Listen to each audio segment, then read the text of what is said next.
Ben d'abord, permettez-moi de vous le dire, je ne suis pas là pour répliquer à mon homologue.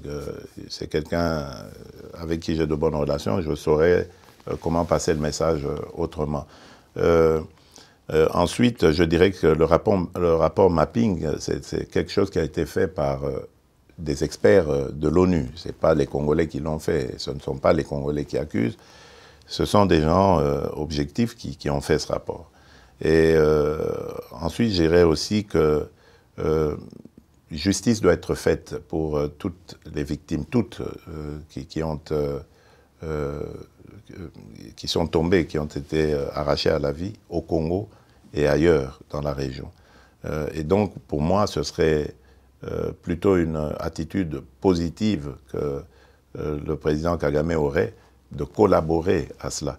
Parce qu'à ce stade, il n'y a pas encore de condamnation. Donc il faut se mettre au service de la justice. Et si ces gens qu'il défend sont innocents, la justice les innocentera. Quant à nous, à moi particulièrement, je tiens à ce que la paix et la sécurité reviennent dans mon pays parce que je veux tourner cette page sombre de l'histoire de l'Afrique, qui est une honte de vivre en se regardant en chien de faïence avec ses voisins. Je veux la paix pour mon peuple, mais pour les peuples voisins aussi, que nos pays se tournent vers leur développement plutôt que de se faire inutilement la guerre. Demain, lorsque cette paix sera une réalité, nous allons ouvrir ces pages aussi sombres avec la justice congolaise et voir dans quelle mesure nous pourrons régler les méfaits du passé par une justice transitionnelle ou par une justice pénale, enfin, peu importe.